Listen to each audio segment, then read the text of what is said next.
Aujourd'hui, on va parler d'un monstre sacré. Marguerite Yourcenar, il y a des caricatures autour d'elle. Moi, je parle des caricatures parce que beaucoup de gens connaissent le nom, mais sans savoir exactement ce que c'est.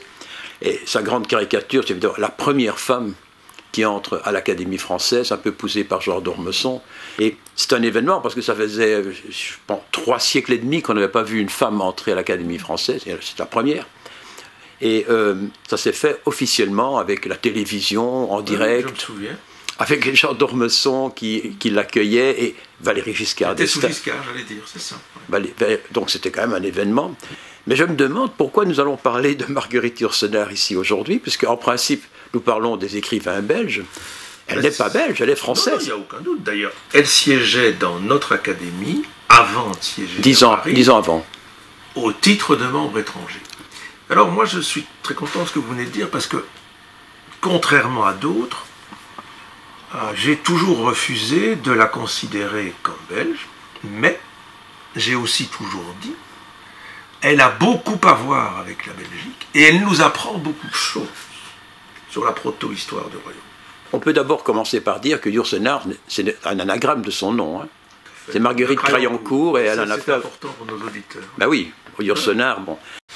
C'est un des rares écrivains français qui connaît aussi bien notre pays, qui en parle aussi remarquablement, et qui de cela est aussi un peu à distance par rapport à l'habitus français normal. C'est un écrivain de frontière. Dans Archives du Nord, en fait, elle est allée vivre après la mort de sa mère chez sa grand-mère. Tout à fait, au Mont-des-Cats. Voilà.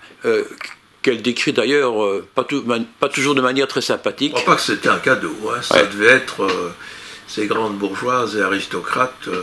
Elle vivait à Lille. En hiver et à Mont-Noir, donc dans ce château en été. Elle a commencé par faire des poèmes. Oui, tout à fait. Un recueil, hein, deux recueils, je crois.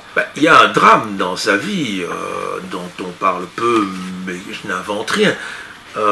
Au début des années 30, elle est follement amoureuse d'André Fresneau. Et qui est homosexuel.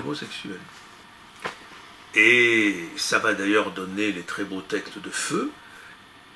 Et bien sûr, ce sera une blessure qu'elle va porter toute sa vie et qui a peut-être été déterminante dans sa propre vie.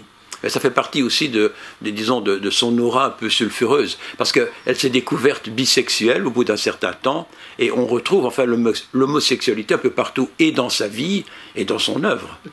Même des trios amoureux parfois. Oui, En 1937, c'est la révélation quelque part. Elle rencontre, je crois que c'est à l'hôtel Wagram à Paris, une enseignante américaine qui s'appelle Grace Frick. Grace Frick, oui. Elle en tombe amoureuse. Ah oui, tout à fait. Et elle en tombe amoureuse au point de la servir, pratiquement. C'est elle qui est plutôt dans la position passive, de servante de l'autre. Enfin, c'est une belle histoire, je veux dire. Je me suis demandé si elle était croyante. Parce que sur sa tombe, il est écrit « Plaise à celui qui est, peut-être, et de dilater le cœur de l'homme à la mesure de toute sa vie. » C'est l'inscription que l'on trouve à Bruxelles quand vous venez de la rue Hollen, que vous entrez dans le parc d'Egmont, qui est donc l'ancien jardin du palais d'Arambert. Il y a des inscriptions d'Yourcenar, et la dernière inscription, enfin les deux dernières inscriptions avant qu'on accède au parc, d'un côté c'est celle-là, et de l'autre c'est Zénon, avant de se suicider, qui pour la dernière fois sent couler l'eau fraîche sur son corps. Mais après la mort de son père, elle a mené un peu une vie de bohème, elle s'est baladée en Turquie, en Grèce, un peu partout, et elle a quand même vécu d'une manière plus légère, dirait-on. Oui, elle a fait sa crise après la mort de son père. Ouais. Et elle en avait les moyens, même si ce n'est pas les plus grandes fortunes, c'est tout. Elle est née dans un milieu qui permet une liberté de vie que ceux qui doivent gagner leur pain quotidien à la sueur de leur front, elle n'a pas connu ça. Elle s'est toujours considérée comme poète. Comme poète. Oui. Elle l'a dit, elle l'a écrit. Or, l'essentiel de son œuvre, ce sont des fictions. Il y a aussi le théâtre, mais on n'en parle presque pas. Très peu, oui. Alors, peut-être justement que la singularité de sa prose romanesque, c'est à la fois qu'elle a une telle connaissance exacte de l'histoire, qu'on n'est pas du tout dans le roman historique comme chez Dumas. Non. Les historiens pourront toujours la chipoter sur tel ou tel détail, mais on n'est pas du tout dans l'invention fabulatoire ou affabulatrice de Dumas et des romanciers du XIXe siècle.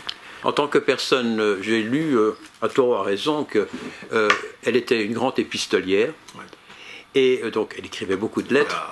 Des volumes publiés, d'ailleurs. Des volumes publiés. Et elle était aussi hypocondriaque, paraît-il. Oui. Dépressive, souvent. Ça, c'est tout à fait clair. Pour quelle raison? Est-ce que c'est sa vie sentimentale, agitée, difficile, compliquée? Un enfant qui n'a pas connu sa mère, mais elle n'est pas morte, on lui donne naissance. Elle est morte 10 jours après. Oui, c'est ça. Bon. Il y a quand même un trou affectif profond. Son père la confie à sa propre mère.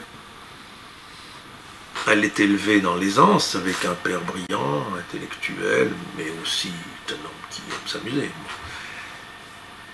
Je pense qu'il y a une faille. Enfin, on a tous une faille. Sa faille à elle, elle doit être quelque part dans cet accrochage-là qu'elle n'a pas eu au continent maternel. Et je pense que la force de l'écriture de Yourcenar est d'extrême attention. Il n'y a pas d'échec. Bon, il y a des œuvres qu'on peut préférer. Mais dans les phrases de Yourcenar, il n'y a pas un truc dont on dit Dieu, elle s'est laissée aller, elle n'a pas regardé. Elle est d'une pureté. Tout est tenu. Et ce tout est tenu dans l'écriture, je pense, est la forme qu'elle a trouvée par rapport à la dépression et hypocondriaque, ça va de pair. Hein. Alors, elle a aussi été, à la fin de sa vie en tout cas, écologiste. Tout à fait. Et elle a notamment avec écrit... ses foulards, son couffin, oui. ses fruits, ses productions naturelles. Voilà, et je crois qu'elle a une fondation qui d'ailleurs défend la faune, la nature, etc. Elle a écrit à Brigitte Bardot pour les phoques. Hein. Non, ça je ne savais pas. Ah oui, elle a envoyé une lettre, elle a demandé à Brigitte Bardot de lancer le combat contre les bébés phoques qu'on assassinait sur la banquise, donc elle était quand même très impliquée. Quelle place va-t-elle garder dans 100 ans? Parce qu'à mon avis, son nom restera. Moi, je suis, comme vous, très optimiste là-dessus. On ne peut jamais... Parce que l'évolution des sensibilités est telle, et la méconnaissance de l'histoire tellement abyssale dans les formes d'enseignement et de crétinisation que l'on vit, qu'une des difficultés de son œuvre pourrait tenir à cela. C'est-à-dire d'abord à la rigueur de l'écriture. Bon, c'est pas les tweets de M. Trump, hein, et à la connaissance historique qu'elle a. Donc je ne sais pas, aujourd'hui, si on met Yourcenar dans les mains d'un gosse bien formé, mais je dis même bien formé, de 15 ans, comment il va se démerder dans l'univers de l'Antiquité qui pour nous n'était quand même pas un monde étranger, ou dans l'univers de la Renaissance? Je ne sais pas. Par contre, ce dont je suis sûr, c'est que c'est une œuvre qui va tenir par sa cohérence interne. Sur le lectorat, je ne sais pas. Mais ce n'est pas une œuvre qui va disparaître de la mémoire des grands. L'être que j'appelle moi vint au monde un certain lundi 8 juin 1903, vers les 8 heures du matin, à Bruxelles, et naissant d'un Français appartenant à une vieille famille du Nord et d'une Belge dont les ascendants avaient été durant quelques siècles établis à Liège, puis s'étaient fixés dans le Hainaut.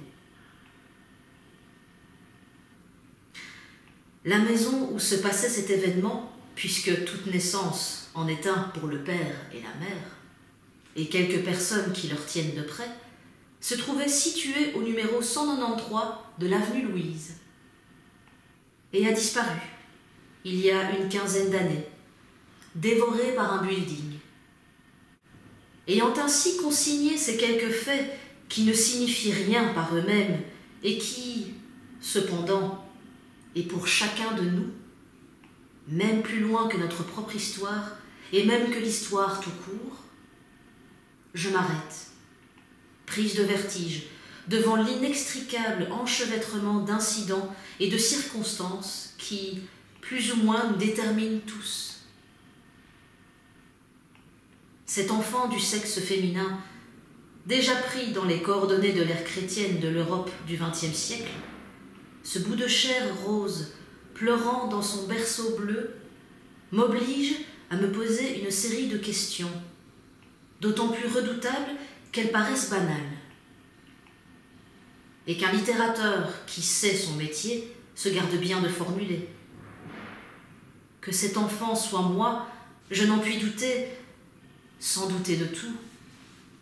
Néanmoins, pour triompher en partie du sentiment d'irréalité que me donne cette identification, je suis forcée, tout comme je le serais pour un personnage historique que j'aurais tenté de recréer, de m'accrocher à des bribes de souvenirs reçus de seconde ou de dixième main, à des informations tirées de bouts de lettres ou de feuillets de calepin qu'on a négligé de jeter au panier et que notre avidité de savoir pressure au-delà de ce qu'ils peuvent donner, et d'aller compulser dans les mairies ou chez des notaires des pièces authentiques dont les jargons administratifs et légaux éliminent tout contenu humain.